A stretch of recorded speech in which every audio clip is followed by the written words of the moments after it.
संस्कृत नहीं आती और ये सारे ग्रंथ खोल के दर दिए। तो यही दिमाग से काम ले लो। हु इज रामपाल, ये दास उस परमात्मा का।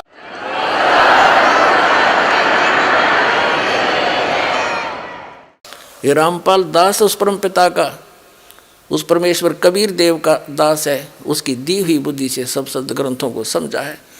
कहते 9 मन सूत उड़ जिया, ये ऋषि रहे झकमार, और सतगुरु यानी तत्वदर्शी संत ईसा सुलझा दे। उड़ जन दूजी बार, अब ईसा सुलझा दिया है।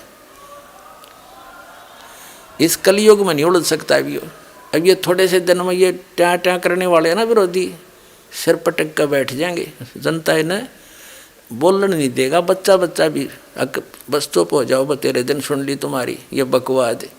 अरे सामने प्रमाण दिखा रहा है। दास ने गला पड़ा लिया और जेल तक जा लिया इस सच्चाई को ऊपर लाने के लिए, और ये फिर भी बकवाद कर रहे हैं।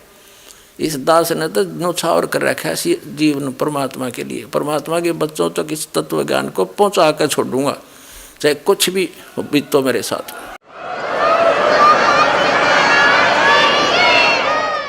गदर मचा रखे नकली संतों, आचार्यों, शंकराचार्यों ने। दुनिया डबो दी। इतने अनमोल जीवन को नाश करें। इनको पता नहीं कि इतना कीमती जीवन है इनका, और इस सत साधना से इनको यहाँ भी सुख है और वहाँ जाएंगे जहाँ सदा सुखी। जा जाने के बाद फिर साधक कभी लौट कर नहीं आता। और ये महर्षि दयानंद भांग पिया करता, तमाकू सूंघा करता, तमाकू खाया करता, हुक्का पिया करता, चाय पिया करता, आज से 150 वर्ष पहले। और इनके अनुयायी विशेषकर जो इस आर्य समाज के अंदर कुछ पद प्राप्त हैं, जो प्रवक्ता हैं, आचार्य हैं, वो अब भी इस सत्य को आँखों देखकर भी ना स्वीकार करना चाहते हैं और न ही समाज को करने देना चाहते हैं, जिसके परिणाम स्वरूप इन्होंने क्रोथा कांड करवाया। ऐसा जालिम कर्म ज्ञान का उत्तर ज्ञान से देना चाहिए, लठों से नहीं। वो तो दुष्ट लोग होते हैं जो हिंसा करते हैं। सतलोक आश्रम क्रोथा को चारों तरफ से गिरवा दिया इन अपने अनुयायियों से, झूठ बोल कर, सच्चाई से परिचित ना करवा कर। और 3 दिन तक वहाँ सत्संग के लिए उपस्थित भक्तों को वो परेशानी दी, उसको याद करके कलेजा मुंह को आता है। यहाँ आश्रम के अंदर नवजात शिशु, रोगी व्यक्ति, बूढ़े बुजुर्ग आते हैं। पूर्णिमा का अवसर था, सत्संग सुनने के लिए भक्तजन आ रहे थे। कुछ आ चुके थे क्योंकि 9, 10, 11 का सत्संग था जुलाई 2006 में। तो उन दुष्ट लोगों ने आने वाले भक्तों को पीटा, बहन बेटियों के साथ बदतमीजियां की, और पुलिस वहाँ साथ खड़ी थी। क्योंकि हरियाणा का जो मुख्यमंत्री है श्री भूपेंद्र सिंह, ये भी आर्य समाजी है। इन सब को इन्होंने भ्रमित किया, आचार्यों ने, जनता को भी, मुख्यमंत्री को भी, कि आश्रम के अंदर बहुत बुरा कर्म होता है। सच्चाई नहीं बताई कि दयानंद के अज्ञान की खाल तार दी, उनको भ्रमित किया। और जिस कारण से पुलिस के समक्ष मुख्यमंत्री की सलाह से 3 दिन तक वो परेशानी पैदा की, हाहाकार आश्रम में मची रही। रोगियों को दवाई नहीं, बच्चों को दूध नहीं, क्योंकि बाहर से कोई भी सामग्री अंदर नहीं आने दी। और 3 दिन भूखे प्यासे भय के वातावरण में जीवन व्यतीत किया। और 12 जुलाई 2006 को, सन 2006 को आक्रमण करवा दिया। चारों तरफ से घेर लिया आश्रम को। आश्रम में उपस्थित भक्तों ने उन बूढ़े बुजुर्ग, रोगी और नवजात शिशुओं की और लेडीज़ की, बहनों की रक्षा के लिए हवाई फायर किए। और तीसरे दिन हमारे ऊपर एक झूठा केस बनाकर 302 का हमें जेल में डाल दिया, आश्रम छीन लिया, लुटवा दिया, पुलिस की प्रेजेंस में चोरियां करवा दी, एसी तक उठवा दिए। तो पुण्यात्माओं, इस सब जुल्म का कारण वो आचार्य हैं, वो प्रवक्ता हैं, जिनको स्वयं ज्ञान नहीं था कि महर्षि सिद्धांत सचमुच इतना बुद्धिहीन था, न उसको वेद ज्ञान था, न उसको खगोल भगोल का ज्ञान था, और न ही वो समाज सुधारक था। ये उनकी पुस्तकों में लिखा था, दास ने पढ़ा और आपके रूबरू कर दिया। तो इन आचार्यों को, इन प्रवक्ताओं को समस्या पैदा होगी कि तुम्हारे ही अनुयायी तुम्हें धिक्कारेंगे कि अब तक तुम के पढ़ा करते, इसमें क्या बताया तुमने, हमारे को लोक वेद सुनाते रहे। इस डर से इन्होंने जनता का ध्यान बांटने के लिए क्रोथा कांड करवा दिया। इन्होंने जब देखा कि रामपाल फंसा नहीं, आदमी कोई मरा नहीं, और ये तो बात बिगड़ गई। आश्रम का नाश करने के लिए, प्रचार बंद करवाने के लिए इन्होंने स्वयं ही एक व्यक्ति को मार डाला, क्योंकि शराब प्या के बदमाश ला रखे थे, स्वयं भी इनके अनुयायी आए हुए थे। तो इन्होंने सुनियोजित तरीके से वो जुल्म कर दिया। उस मृतक के सब लक्षण प्रत्यक्ष करते हैं कि आश्रम से चली गोलियों से उसकी मृत्यु नहीं हुई। ये लैब, जो लेबोरेटरी होती है जहाँ से सरकार ने खुद जांच कराई है, उस लेबोरेटरी की रिपोर्ट में, FSL रिपोर्ट वो बताते हैं, उसको बोलते हैं, उसमें स्पष्ट किया गया है। हम आश्रम के अंदर बैठे थे,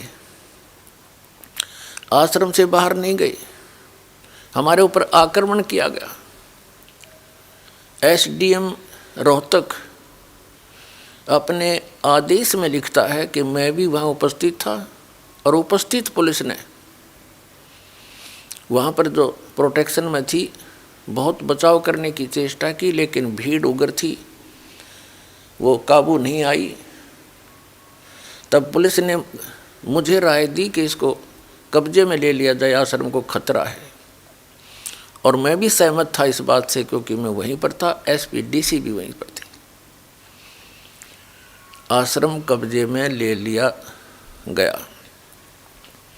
फिर झूठा केस बनाया गया कि पंचायत आई थी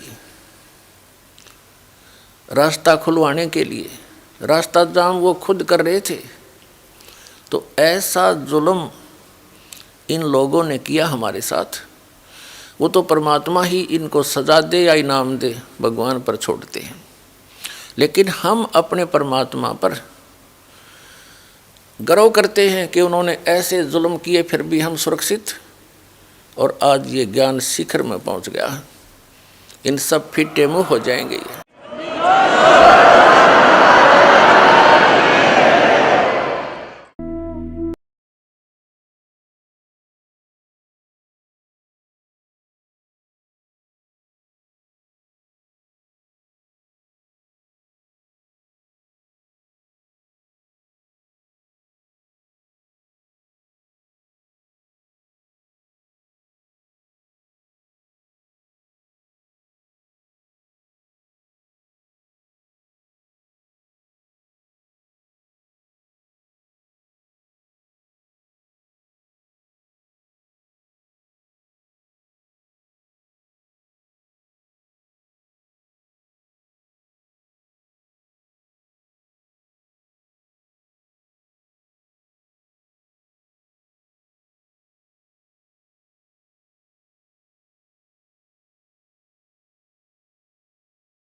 तो पुण्यात्माओं, जिन्होंने परमात्मा का सहारा लिया है वे सदा बचाव ही हुआ है उनका, सुरक्षित रहे हैं।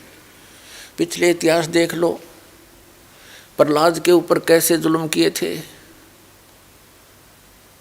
मीराबाई के साथ कैसे कहर तो ले गए थे, विष पिला दिया था नहीं मरी, प्रहलाद को अग्नि में डाला था नहीं मरे, पहाड़ों से डाला था नहीं मरे, सर्पों में डाला था नहीं मरे। क्योंकि जिसके साथ परमात्मा है, जाको राखे साइयां मार सके ना को। तो पुण्यात्माओं,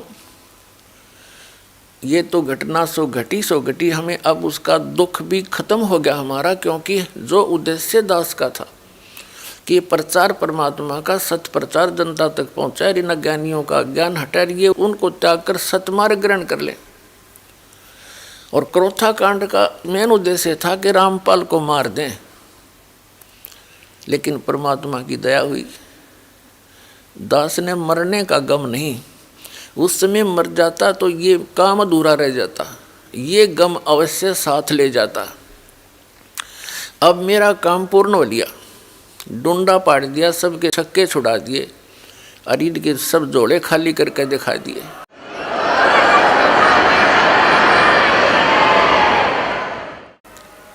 इनके अज्ञान को सदग्रंथों से तोल के दिखा दिया, उनसे मेल करके दिखा दिया, ये टोटली फेल हैं। विश्व के जितने भी धर्मगुरु वर्तमान के हैं, इनके पास कोई शास्त्र अनुकूल साधना नहीं, सब उवा बाई बक रहे हैं। ये आपके रूबरू आध्यात्मिक ज्ञान चर्चा के द्वारा दास कर चुका है। और अभी इनको ऑनलाइन रखूँगा जब तक ये स्वयं नहीं कह देंगे अपने मुँह से कि सचमुच हमारा ज्ञान शास्त्र विरुद्ध है। जो व्यर्थ है उनके लिए भी हानिकारक है। अनुयायियों जो भगवान के बच्चों को गुमराह किए बैठे हैं, उनका जीवन नाश कर रहे हैं।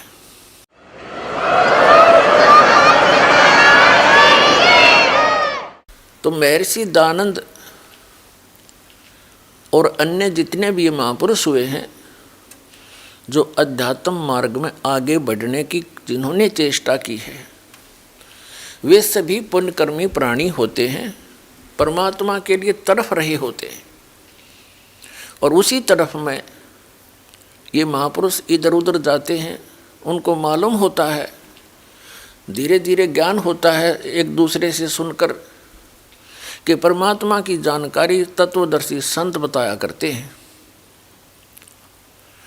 तो संतों की खोज में सभी महापुरुष निकल पड़ते हैं। पुण्यात्माएं जितनी भी हैं वो भगवान की भक्ति बिना नहीं रह सकते, उसके लिए वो संतों के पास जाते हैं। उनका सौभाग्य और दुर्भाग्य साथ होता है, उनको जैसे संत मिलते हैं वो उनको परम संत मानकर आश्रित हो जाते हैं, उनके द्वारा प्राप्त ज्ञान पर वो दृढ़ होकर लग जाते हैं। उन्हीं में से एक ये महर्षि दानंद पुण्यकर्मी प्राणी थे। इनके घर में किसी चीज़ की कमी नहीं थी, ब्राह्मण वर्ण में जन्म था। इनके पूज्य पिताजी उदिच्य ब्राह्मण थे और यजुर्वेदी थे, यजुर्वेद का वो पाठ करते थे। और जमीन भी थी इनके कुछ, महर्षि दानंद के पूज्य पिताजी सरकार से भी कुछ पद प्राप्त था उनको, और कुछ सेना भी रखते थे। ऐसे संपन्न घर को त्याग जाना ये कोई छोटी बात नहीं। और किस लिए? परमात्मा के लिए। तो वो महापुरुष घर से निकल गया, भाग गया, घर छोड़ के भाग गया, उसने अपने जीवनी में लिखा है। तो निकला था भगवान पाने के लिए, आगे उनको वो तत्वहीन प्राणी संत मिल गए, ऋषि मिल गए, ब्राह्मण मिल गए, गुरु।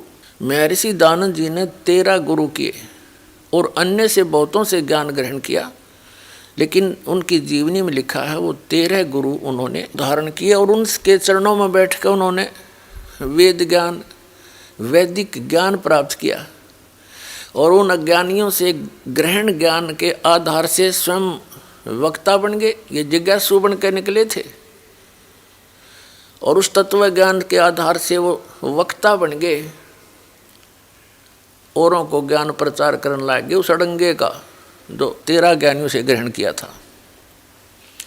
और उसका अपना अनुभव उन्होंने अपने जो जीवन काल में जो कुछ भी जाना समझा, वेदों को अपना अनुभव किया, वो सत्यार्थ प्रकाश नामक एक पुस्तक बना के समाज को प्रवेश कर दिया। महापुरुष चले जाते हैं, उनके बाद उनके ज्ञान का जो प्रतीक है, उन्हीं का जो साक्षी है, उनका अनुभव होता है। तो महर्षि दयानंद का जो अनुभव है वो उनके सत्यार्थ प्रकाश नामक पुस्तक में लिपिबद्ध है, और वो टोटली वेद विरुद्ध है। तो ये महर्षि कौन से साइड पे था, जब एक भी वेद से ज्ञान नहीं मिलता इसका, और वेदों को सत्य मानता है। और इनके चेले ने कहे रामपाल ने संस्कृत ना आती, और महर्षि दयानंद ने तो गुरुओं के चरणों में बैठ कर वैदिक ज्ञान प्राप्त किया था। अब जिन गुरुओं से उसने जैसा ज्ञान प्राप्त किया था वैदिक, अब इसके सत्यार्थ प्रकाश से और वेदों से तोल कर यह दास दिखाओगा। सत सोही।